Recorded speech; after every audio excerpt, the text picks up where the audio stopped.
your mic on Michelle. What you want me to do? Flip it over? Got Michelle on her back. Don't talk about my fathers like that. Okay. And we're here. We're live. Yes. For the first time in 3 months. Yes. Not sure it's been 2, but... It's been a minute. It's been a long ass time. But perks of recording your shit. And having your own shit. And just being able to roll that shit out. Okay. Because we are now in nobody's network.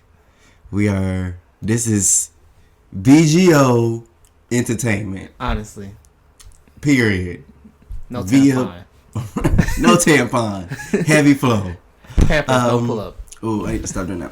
But yeah, we're back and we're here in queer. Yeah, wrapping it up for 2020. Wrapping it up. Yes. Literally just Trojans and what's the other type of condoms? I don't use anything else with Trojans. Oh. No one else is to be trusted. Yeah, because I got some that are plastic as fuck in my bathroom. Don't use them. And Your shit's gonna break mid-sex. Mid-stroke. Mid-stroke. Right through the paper. That's probably not what it sounds like. Actually, I don't think it has a sound because I've had some burst on me and Jesus Christ. I didn't know it until Jesus Christ. It was finished. Oh my goodness. Damn it. Anyways. Damn you, Durex or whoever the fuck. Durrell. That sound like the battery though. Durrell, that is. Or isn't that the condom brand? Is it Durrell or Durex? I think it's Durex. You're thinking. There is a battery that starts with a D. Duracell. Duracell, yes. Correct. Anyways. That was a reach. I know, it's okay. I was reaching. We on our same shit. Ain't nothing changed. Yes. We just were on a 2-month sabbatical. That was unplanned, y'all. Yes. So life hit us like a tractor trailer. Yeah. Zooming down Route 66 at 120 miles per hour. Oh, God. And we were just tossed to the side of the road. Like salad. Salad that's been sitting out for a few days. Oh, my God. Really? That's great imagery. Yeah, y'all welcome.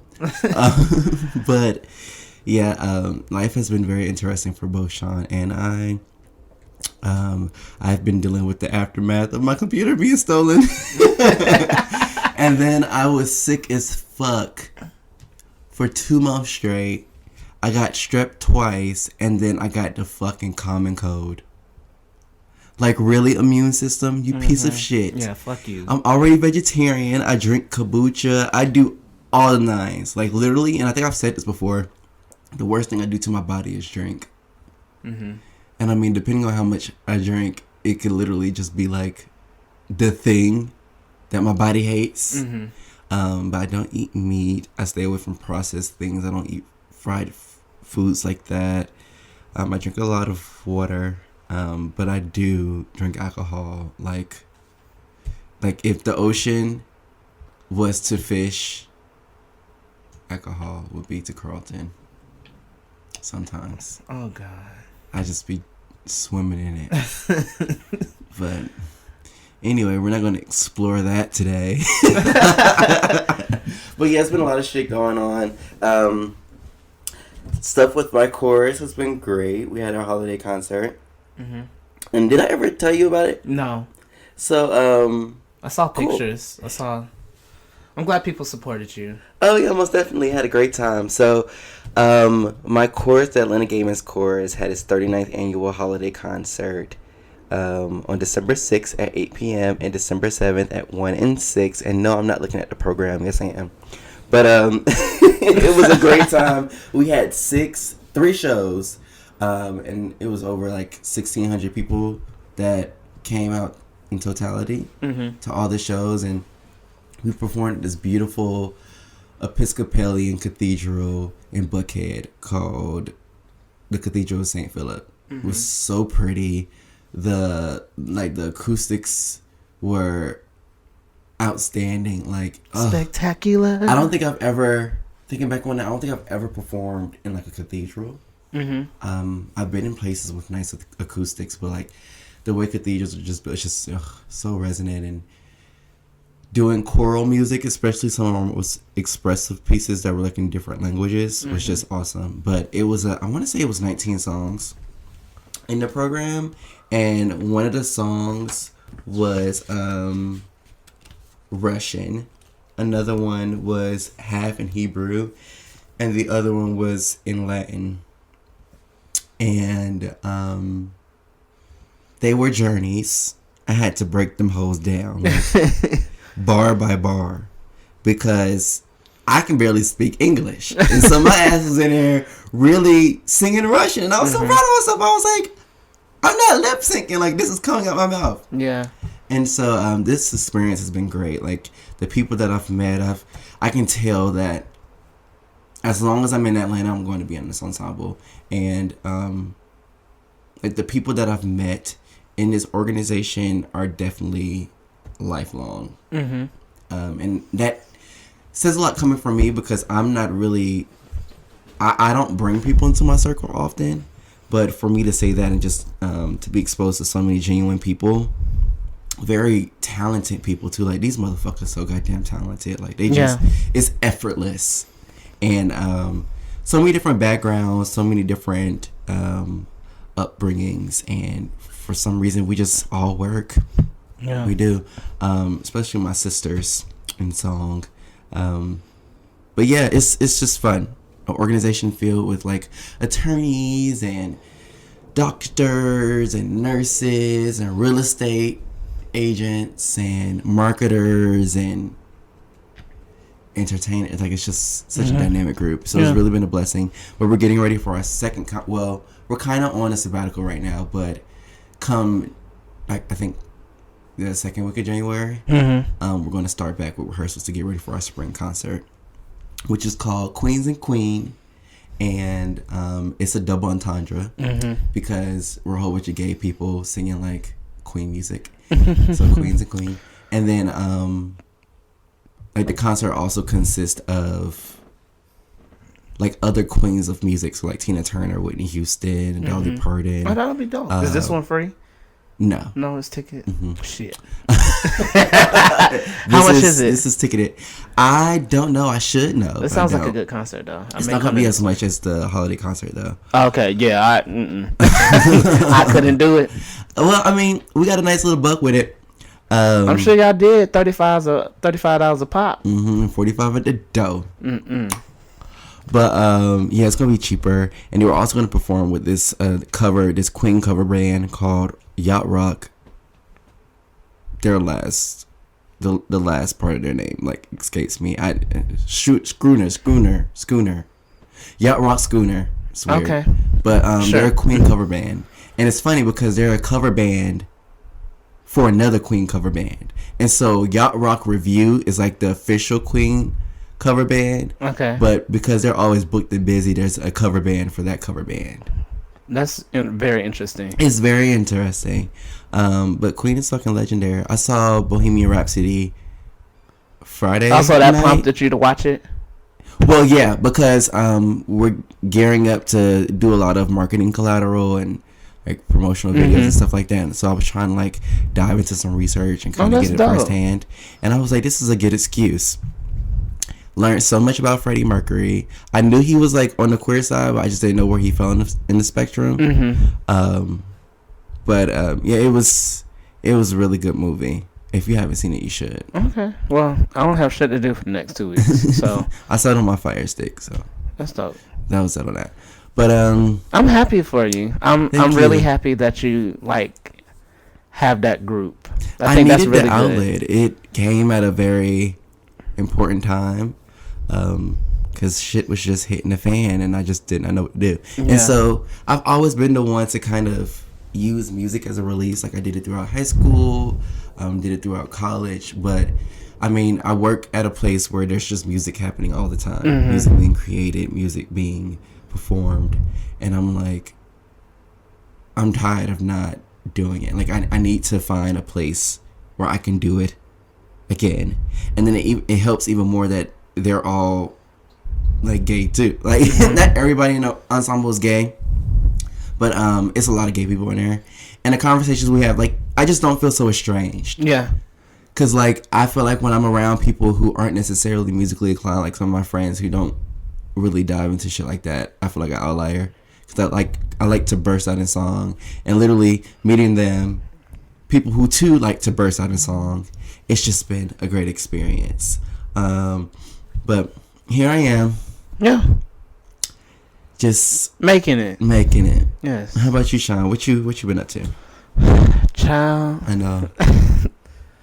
I fucking know. The ghetto. Cause honestly, the ghetto and some. Cause everything I've been sick too. Honestly, I didn't even realize how long I had been sick, but I've been in and out of sickness since like the month of September, when like I went on my trip to New York, and I was even sick before that. Right. So it's just been really bad. I was in the hospital last week. Because my throat just was hurting so bad, like it hurt to swallow. Have a $300 bill for them to not really tell me shit. Fucking love. Yeah, it's been really frustrating these past couple of months with my health, because I haven't really known what's wrong. So like, because my throat is still hurting, but I've just been taking pain pills to help with like inflammation, because they told me my throat was really swollen, and that's why I guess it was due to this all the coughing that I had been doing for like weeks prior, with me being in and out of sickness or whatever. So child, I've been frustrated for you. Yeah. So I'm really, it's really been a struggle. Like this is probably the worst I've ever been in my life. And like even when you had like, cause you had asthma when you were younger, or you still have asthma? I still have asthma, but I haven't. I mean, even when I was younger, because I grew out of my asthma, but just how like dependent I've been on like my inhaler and taking my treatments and stuff, it's never been this bad. Like, and I'm a very active person, so for me to like be walking up the stairs and I just like cough up a fucking lung from overexerting myself, like it's been a true struggle. So I'm really just trying to get a grasp on my health. But I guess what I can say has came from it, I'm very hyper aware of myself now. And it's just causing me to create better habits for myself. So things from like drinking emergency every day with my water, making sure I'm drinking my water every day. Making sure I'm boned up when I walk outside and wearing proper clothing, and like even everything from like what I'm eating to how I'm being active and like what I'm actually exerting my energy on. Like I'm super hyper aware of those things, because I physically can't, and when you physically like can't do something, like it really causes you to like sort of rethink everything and how you're doing. Most definitely. Because it's almost, I guess, shifting into like some of the other things that I've been dealing with. I'm in a place where I don't know. I'm in need of the people like around me to be supportive. Like I'm really not in a place in my life right now, especially when it's come to my health, to give out to people. So I'm really in a place where I'm needing people to pour into me, and I'm not able to pour back. And it's just been very telling these past few months. Even in just a short time, like from when we last recorded, like just my perspective and view of the people who are in my close circle like has completely changed. And it's a little bit depressing, especially going into 2020, because you saw my video that I dropped the other week on my IGTV. But it's just coming to the end of this year and just looking at some of the things, my health, my circle not being exactly what I thought it to be, and just coming up on my 1 year mark with graduation and still struggling with like finding a permanent job. Like it's really been hard for me to come to terms with a lot of that stuff. Just at the end of this year, but I mean, I think I'm developing good habits and just setting myself up for good things in 2020. Bree actually said that it may just be a point in my life where I'm like almost like I'm like about to slingshot forward, so like I'm backing up to propel myself forward. Because like, when I tell you, that's a good analogy. Yeah, it motivated me because like it put things in perspective. Because I was like, damn, like I'm struggling like just to get the fuck up and brush my teeth and wash my dishes. So like I like the fact that like I'm focusing on like basic shit like that to make sure I'm good. Like was wild to me, but when she said that, it put it into perspective. I'm like, all right, like I'm really setting a strong foundation for myself, and just preparing myself to be around good people, set up good habits for myself, and just create an environment for myself around me that's beneficial. Because I mean, historically, I just haven't been in the most productive environments. So I'm just I'm taking baby steps just to make sure I'm where I need to be. Preparing for the GRE, working on my nonprofit stuff.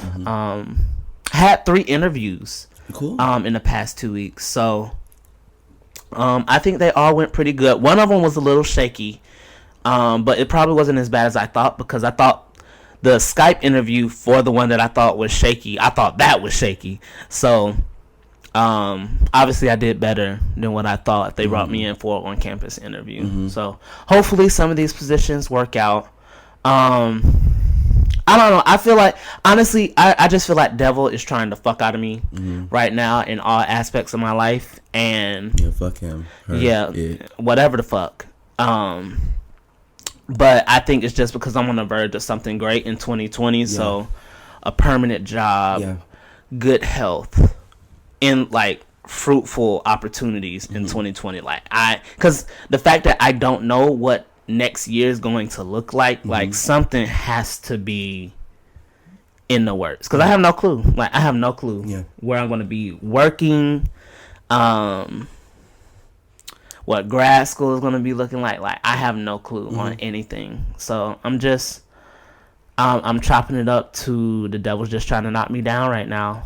Because even when it came to the job interviews, like, a questioning of, like, my experience and if I have enough experience through the HR people at certain places, like, it's so frustrating. Everything is fucking frustrating right now. I just feel like an angry man.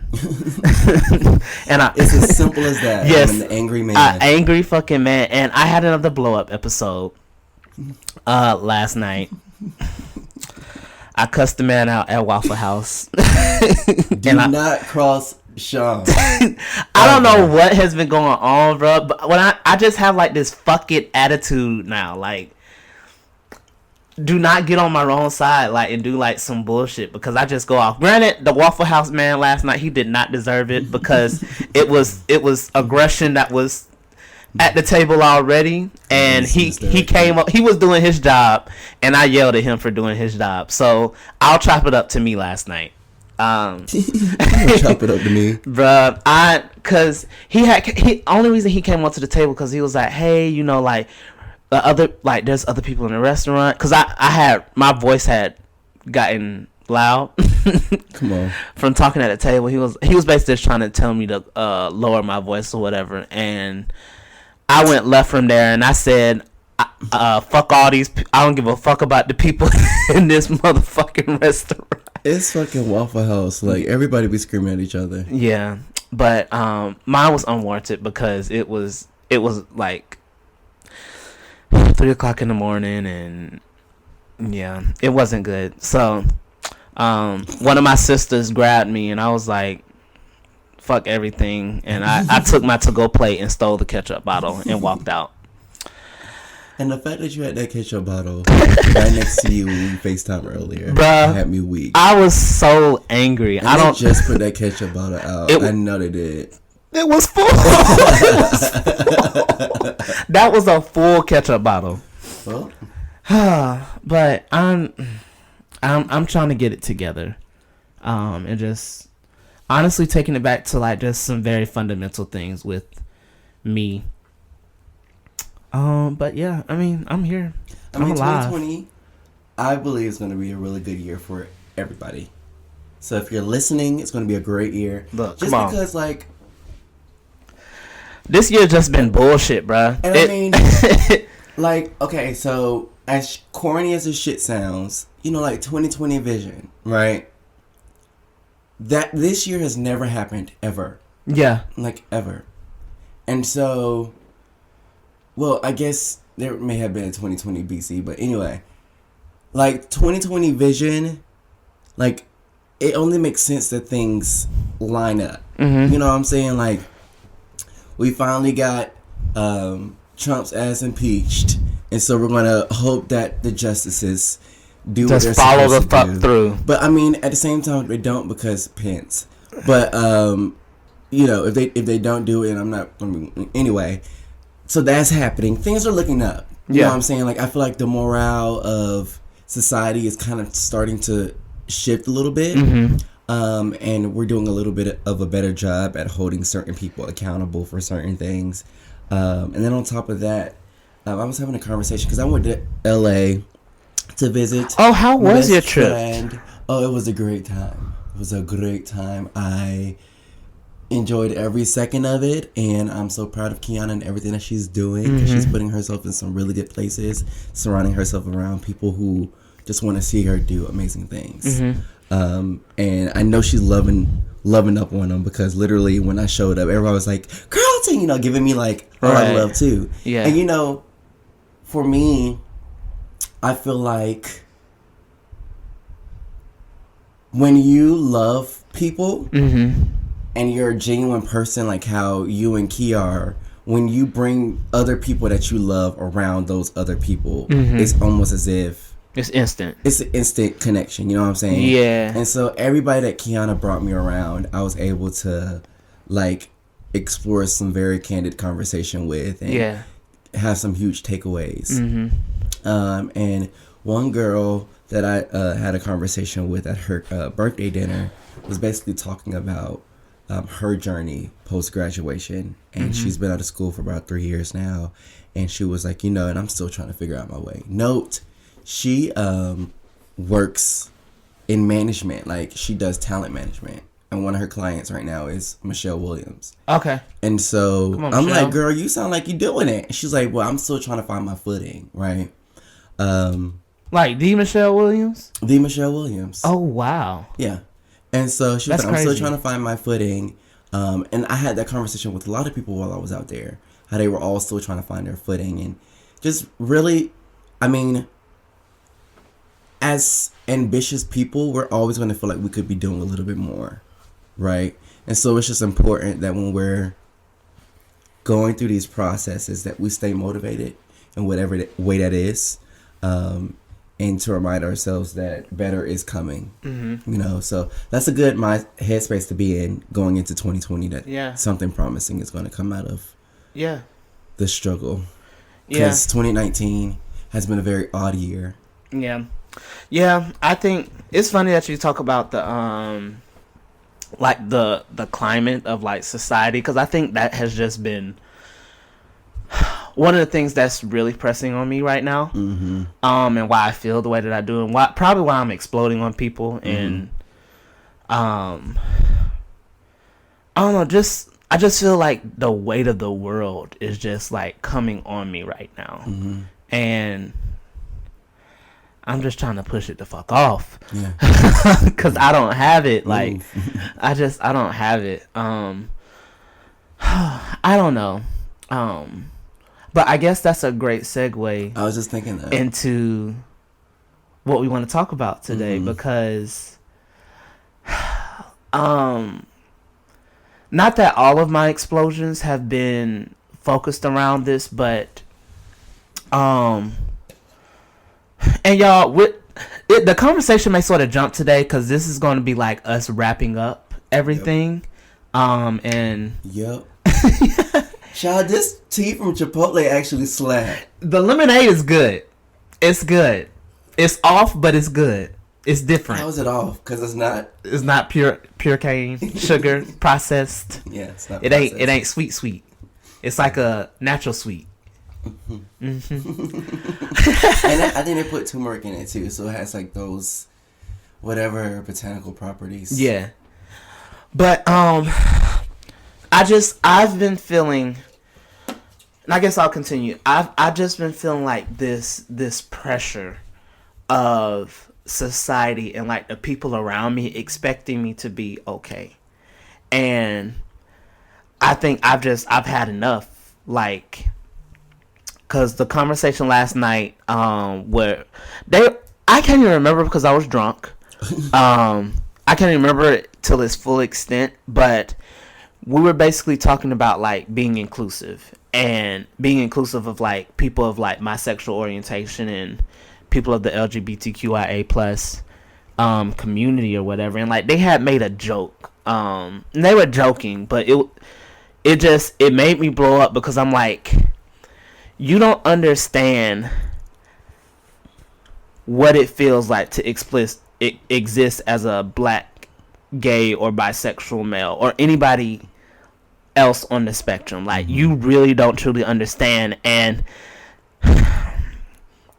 it's always been sort of these type of conversations when it came to my frat brothers. But I think at this point now, like, it really needs to be a real discussion. I've been saying it for the longest through all of it. But it probably needs to be a real sit down, because I just think, well, here's one thing, and I'm just dissecting this a little bit. I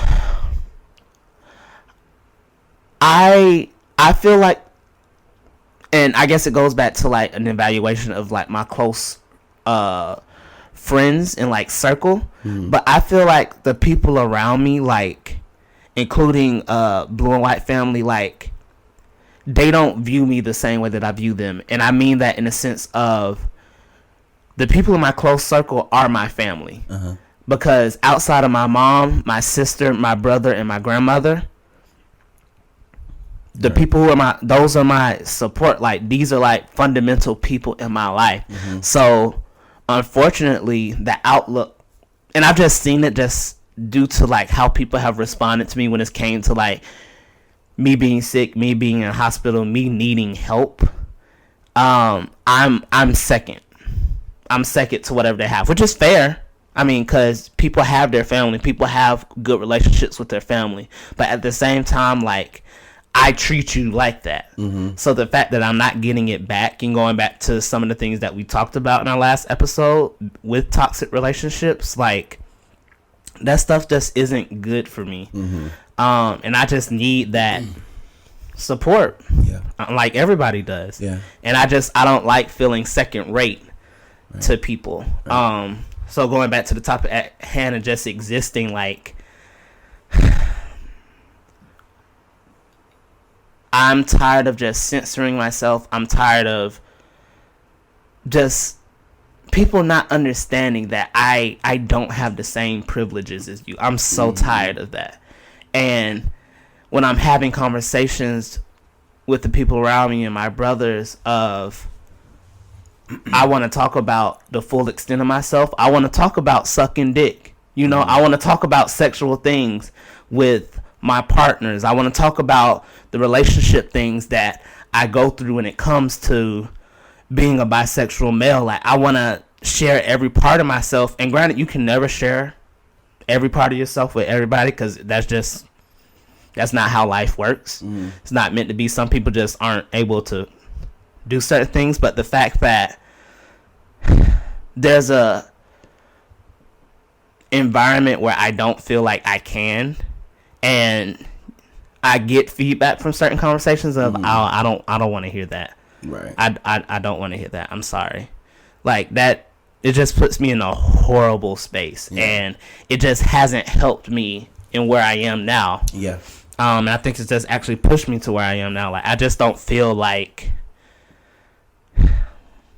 I'm just angry. I'm fucking angry. I'm just mad. And that's why I've just been blowing up the past couple of months. And I probably really need to talk to somebody about it, because I can't just go off on everybody and everything. Like, that's just, I can't do that. stealing ketchup bottles. That's not okay. So I'm just existing as me is. Stole a ketchup. I walked out that bitch strongly with it in my hand. But it's just I'm tired. I'm tired and angry, and regardless of how much that we sit at the end of every episode and say that we're okay, like I've reached a point where I'm not okay.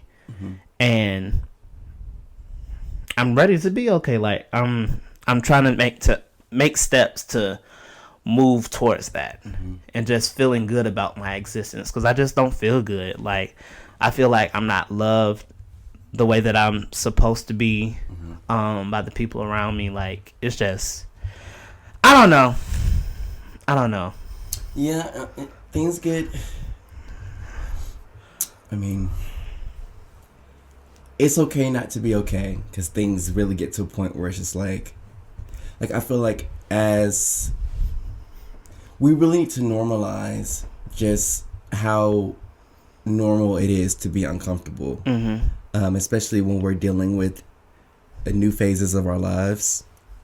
And I know for me, and I mean, this is just why I'm gonna keep going back to the chorus, because I know for me, it was finding that outlet. It was finding a new group of people. And in this group of people, I've been able to have very off the wall, like, but therapeutic conversations. And like, I've been forced to explore things and explore conversations with certain people because of my introduction to this group. And so like yesterday, I went out with my chorus brothers and we went to a holiday party. And afterwards, we all like reconvened at my chorus buddy's house, who was getting married to his partner in March. And he and his partner both have been such a blessing to my life, because like if I ever need anything, if I'm ever like sad, or if I ever just want to go somewhere and rant and have a drink, I can just go over to their house and they're just like, yeah, Carlton, you want to spend the night too? Yeah, Carlton, you hungry? Like they're just so welcoming, so sweet. And like I almost feel, I'm like, wow, like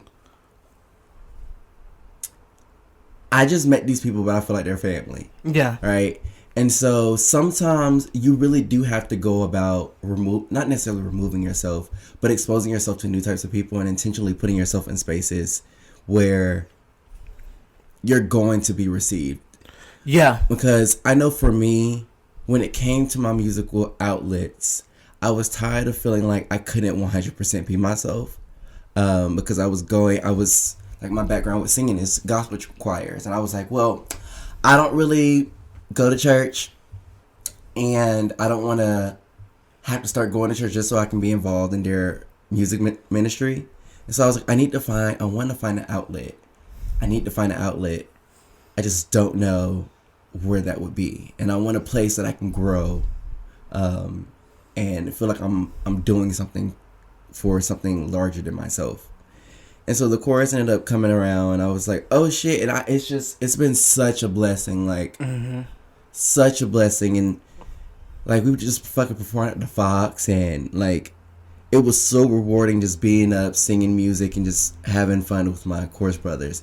But for me, that has been my change of pace, because I felt like a lot of people, well, not necessarily that a lot of people in my life weren't, like, I don't know, I was just missing that huge sense of just like a common goal of some sort. And I feel like because work life has just been so botched up and crazy over the past year, and being an adult and growing into like having to spend 40 hours of your week at a place and not really enjoying the work that you're doing really does take a toll on you. So I was like, I need to join an organization. I need to do something. I need to put myself in a space that I actually can enjoy the things that I'm doing.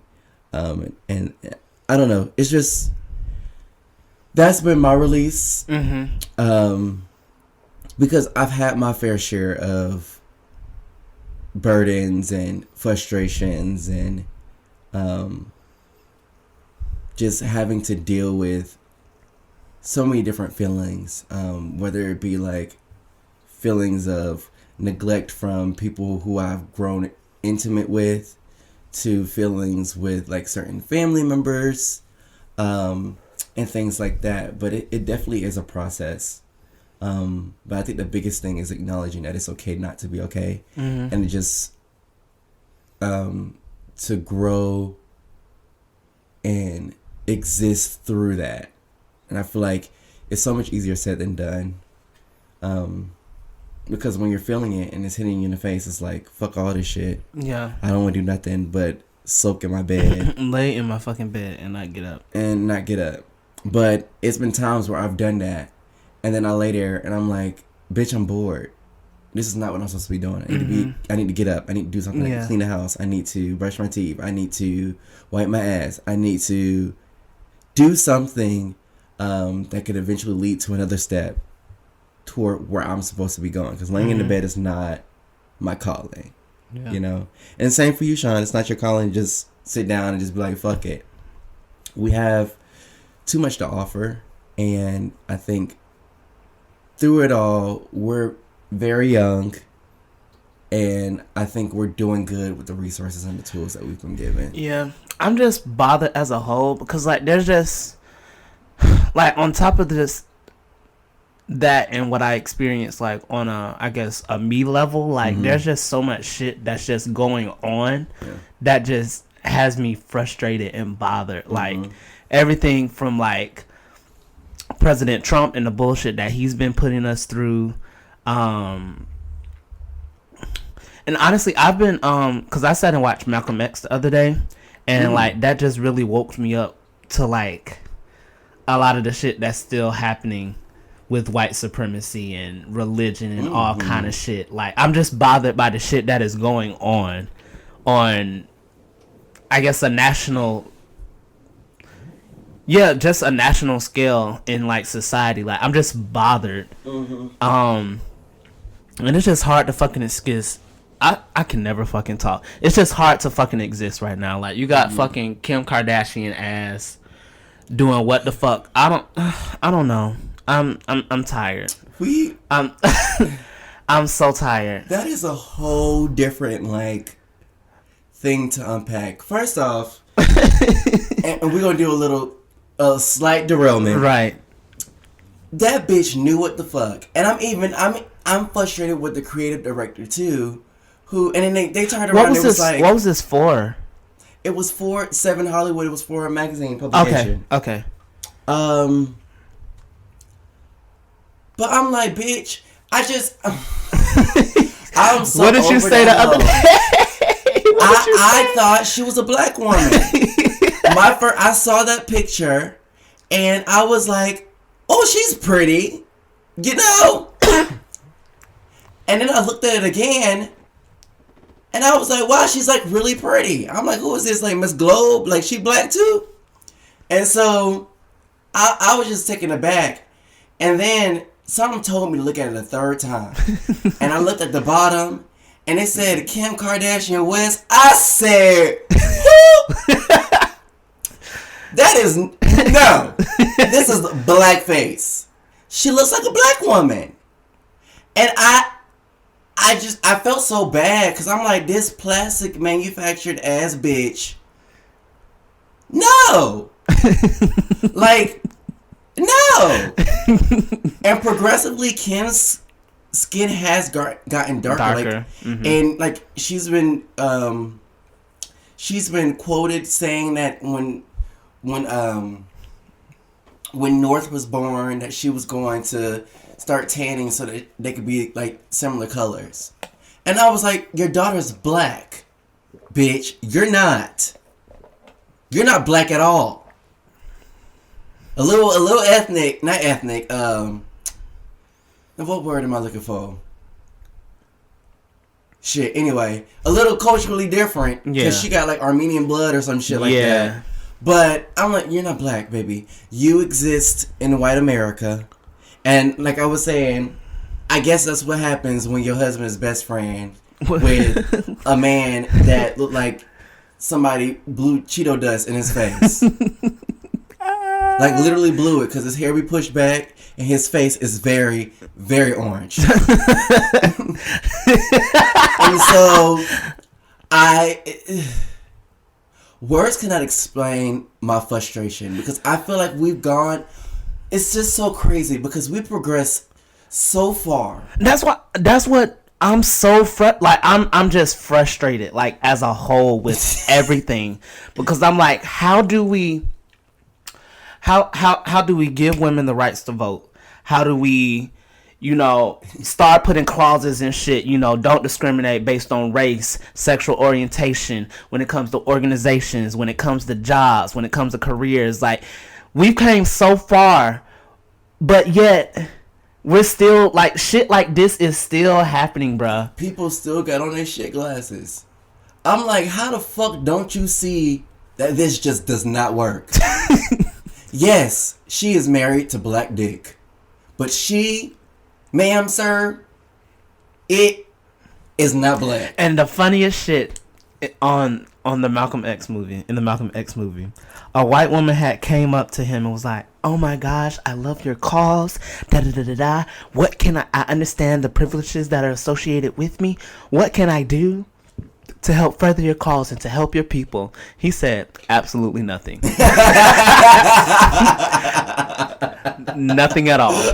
Don't do shit, bitch. Sit down. Don't shut your mouth. Shut your fucking mouth. Don't say shit. Don't do nothing. Just don't do nothing, bruh. Don't do nothing.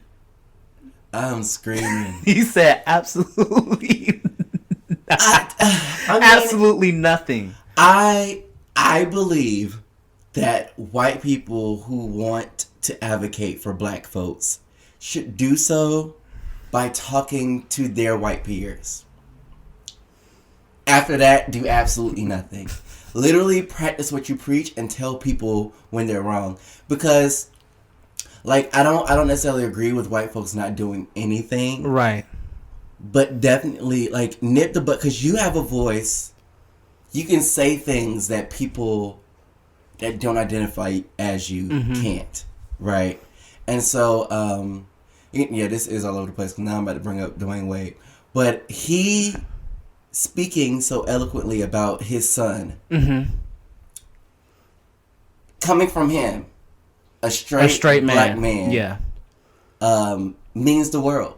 You know, him knowing his knowledge, him admitting the fact that he used to live in ignorance, him admitting the fact that he had to educate himself, and him exuding that makes a difference for the people that are listening to it. Because people have been watching Dwayne Wade play basketball for years, and I'm sure there's some bigoted ass motherfuckers, some ignorant ass people who are out here just like, oh, the homosexual ...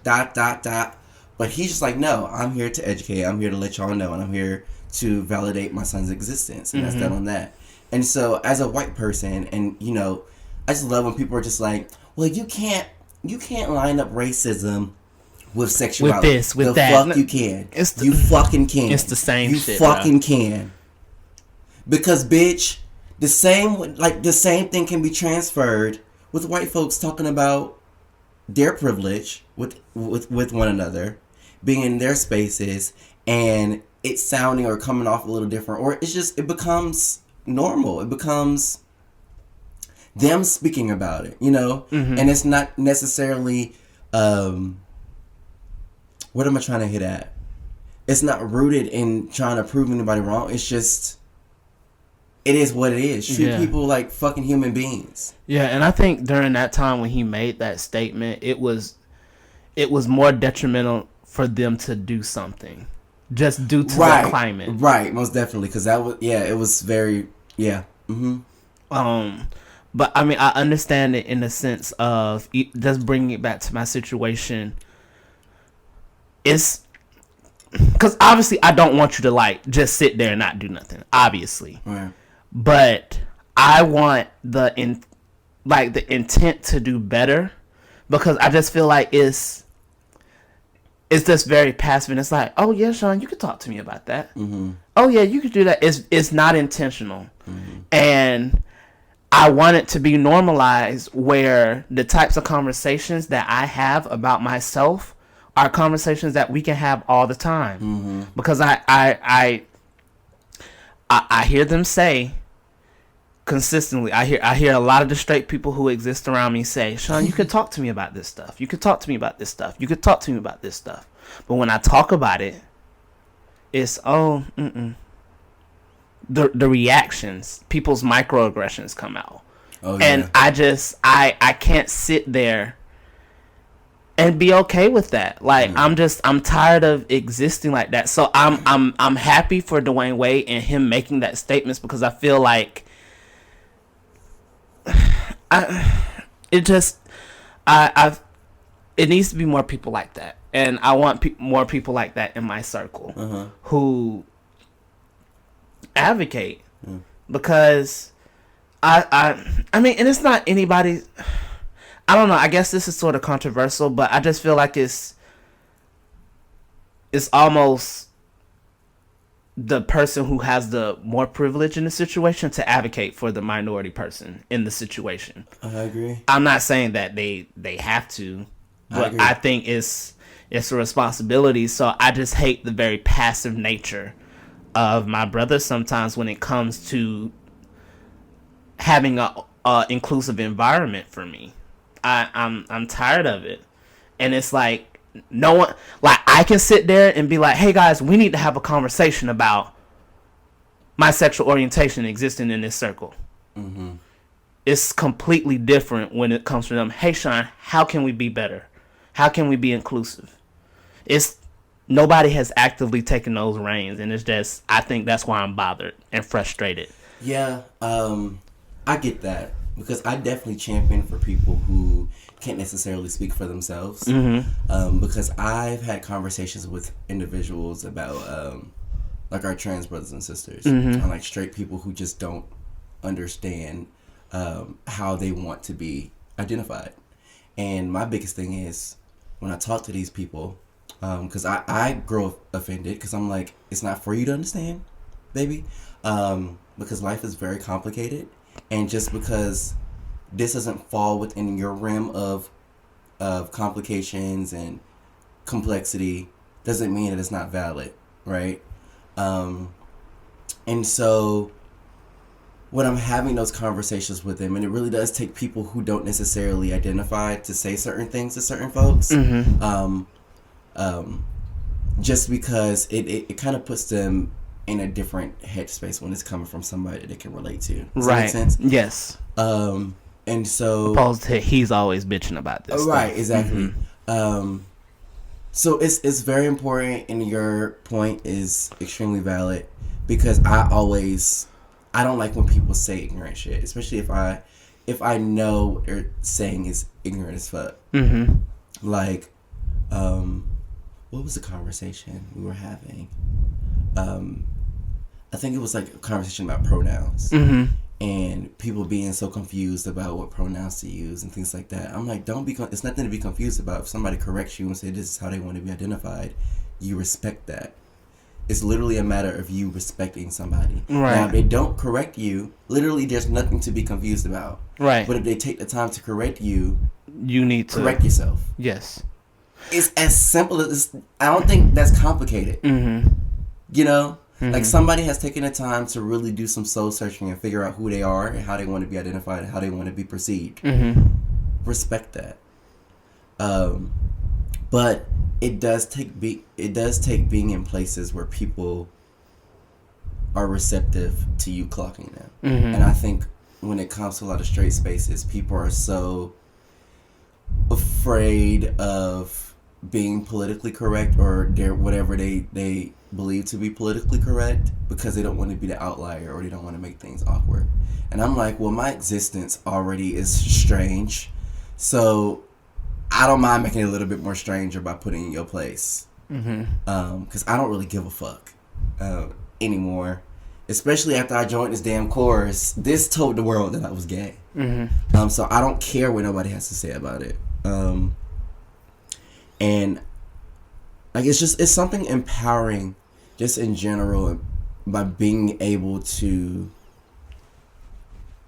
vouch for people who can't necessarily vouch for themselves.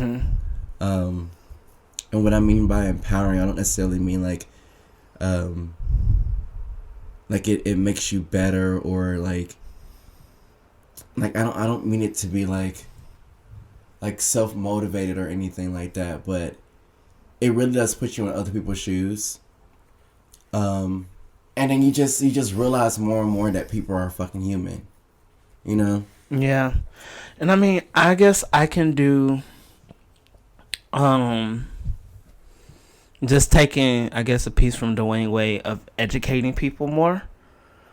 And taking the time to be like, okay, these are things that are okay, these are things not okay, opposed to just feeling away and having this frustration.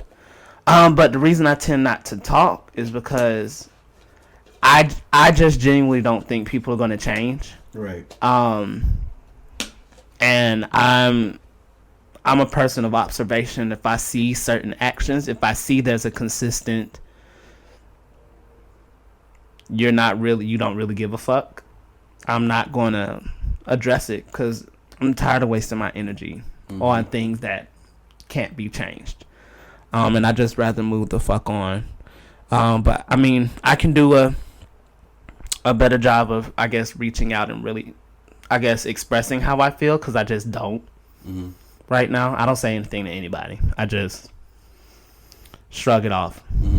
So do you think that's a reflection of the people that you surround yourself around, or people that just aren't receptive to not your commentary or your concerns when it comes to certain things?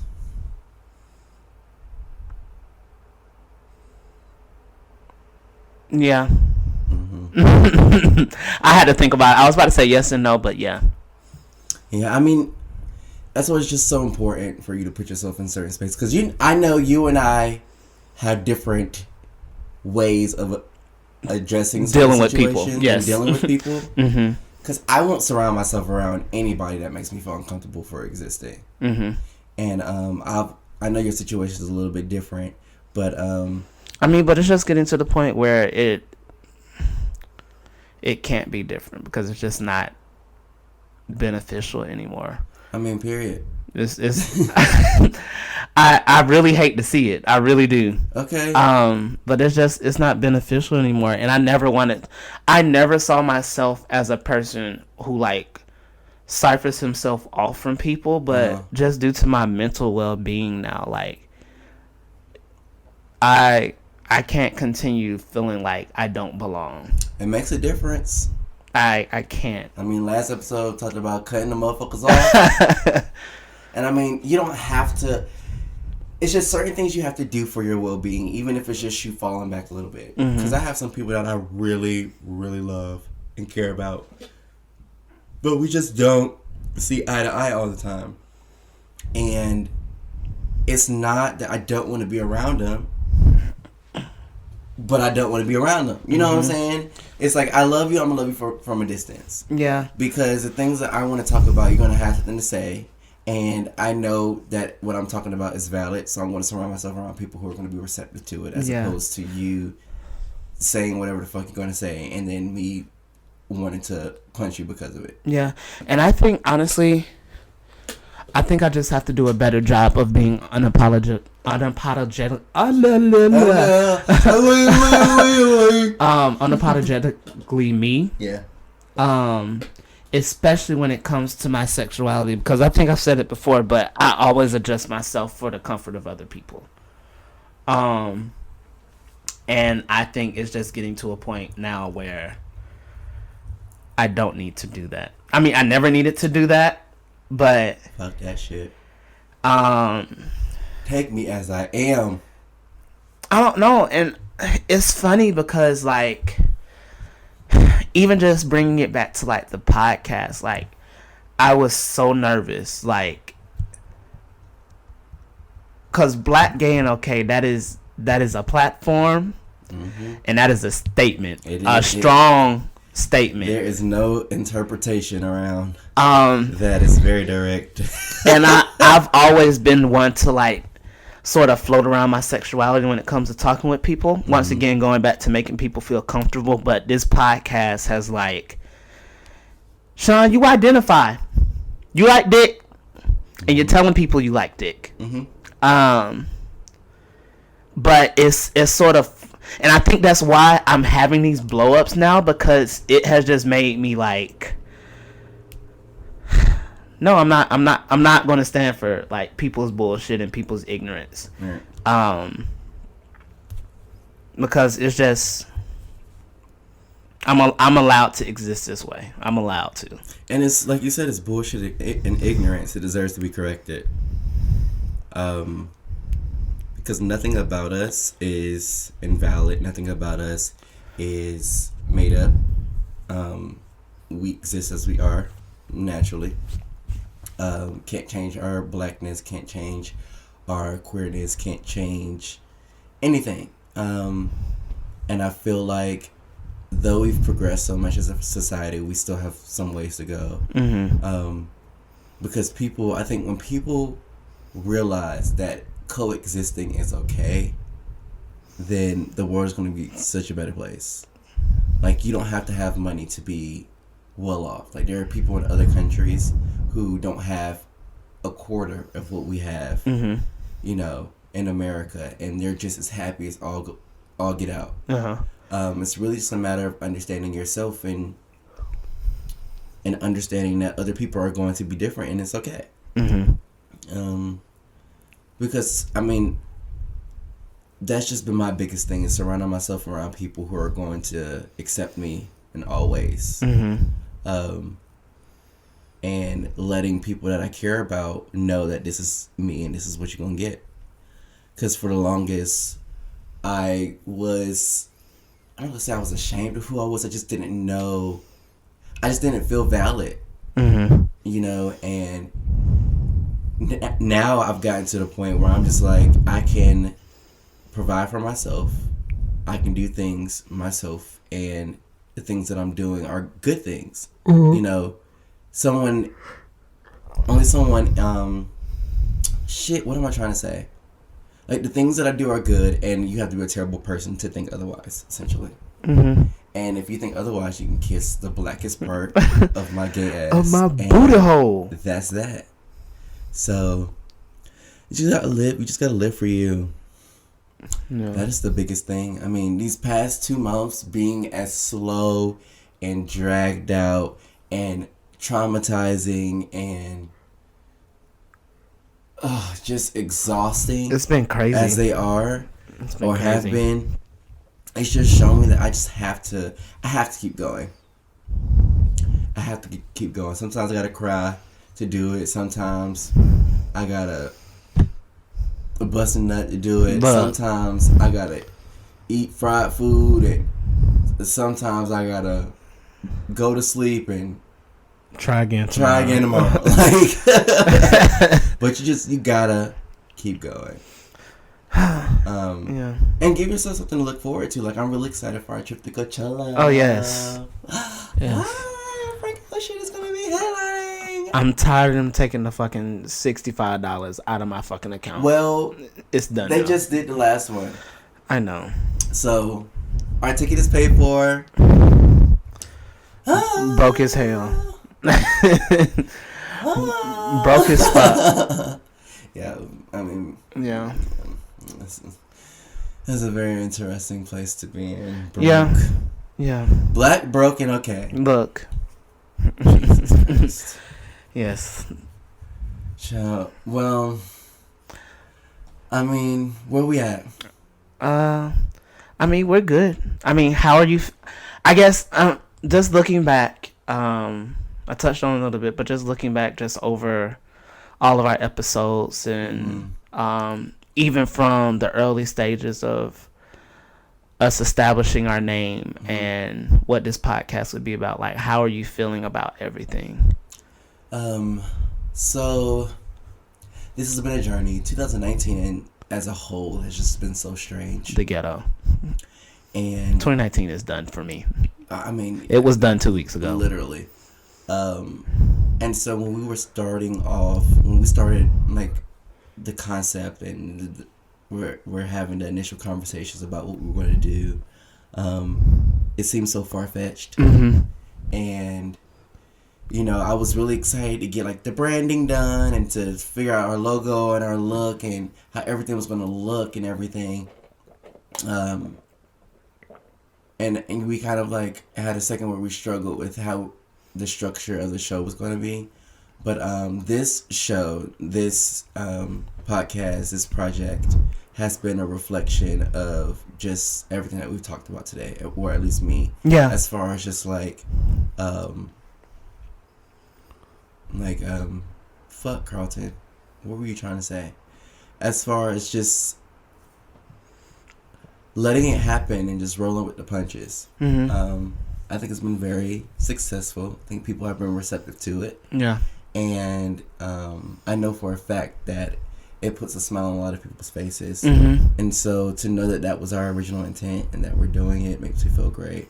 And the fact that we've been able to produce this content and do it in a very authentic way. Yes. Regardless of what we've gone through this year has been awesome. Yeah.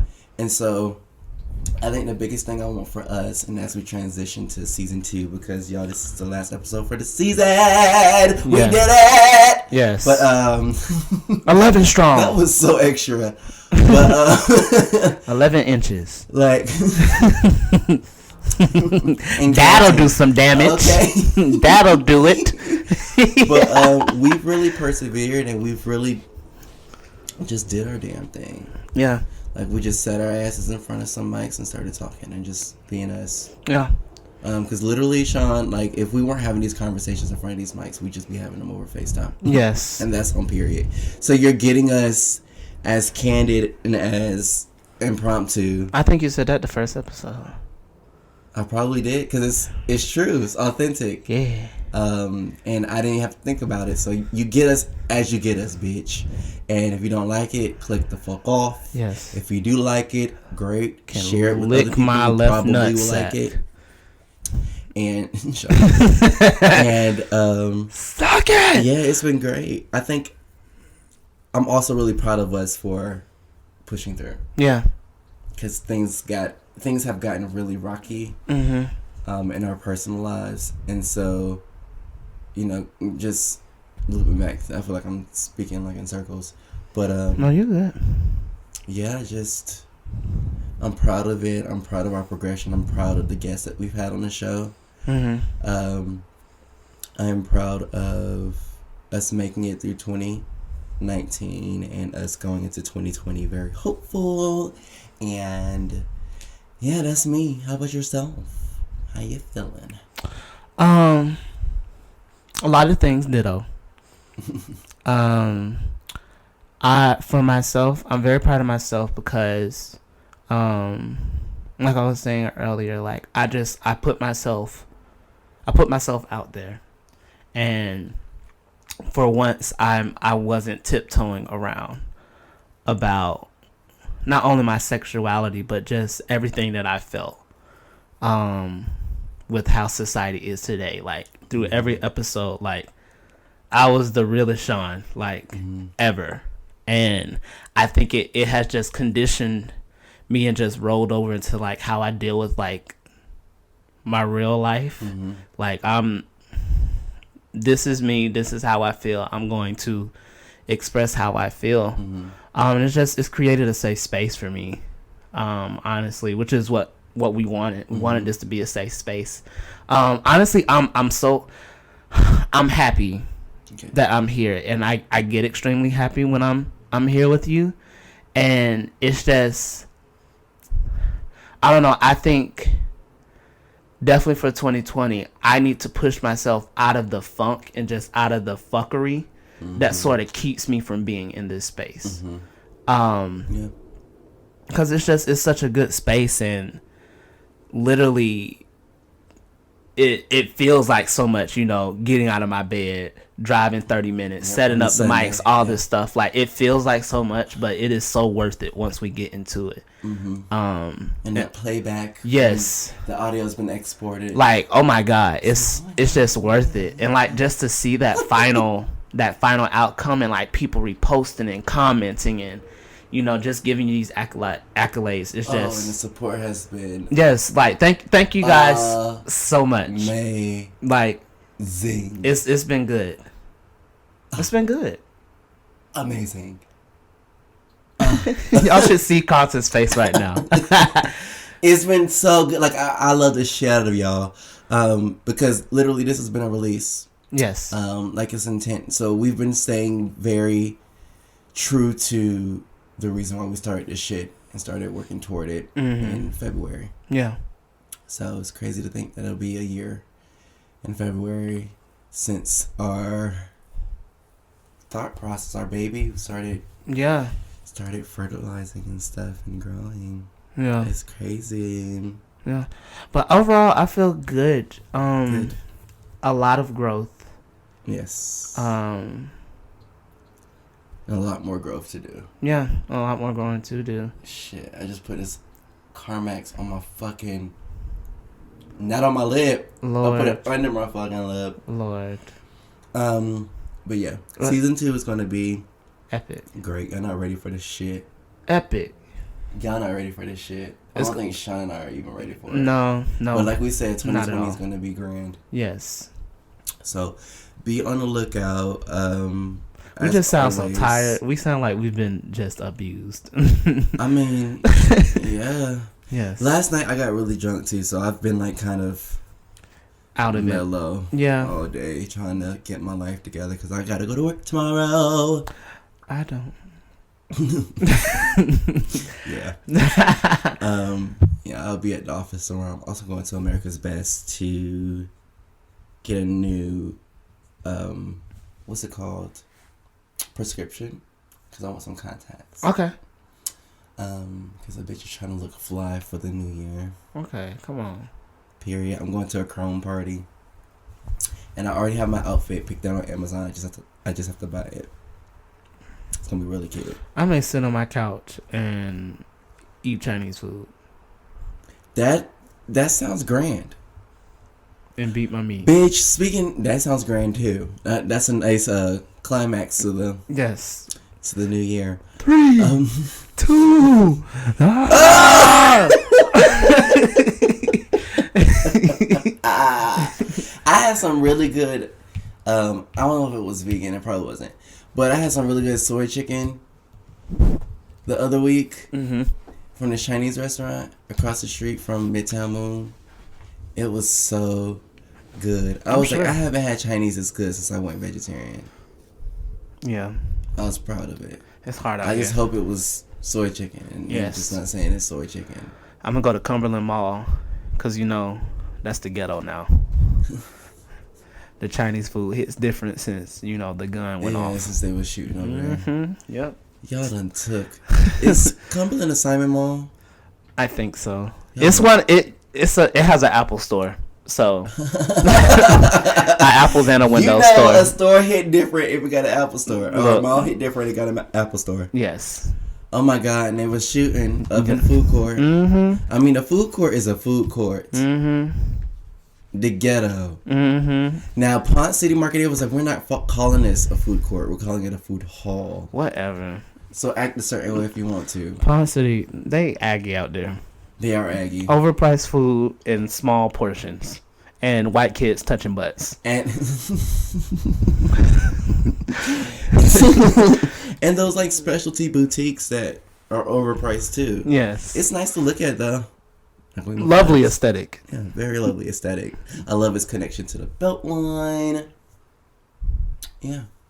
The idea is there. It's just execution. It's just like, all right, girl. I'm not that bougie.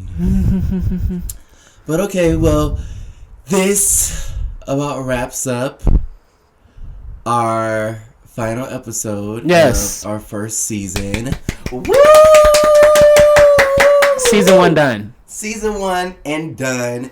You will get us back next year with some dope ass content. We're gonna be vibrant because I'm telling you, 2019 fucked the shit out of us. Yes, butt fucked. No lube. No lube. No spit. Back alley. Just no prep.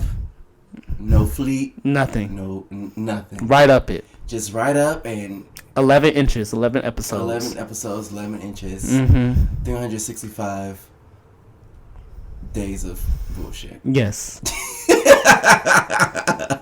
Okay, cool. We in a good place? Yeah. Awesome. See y'all next year. Alrighty.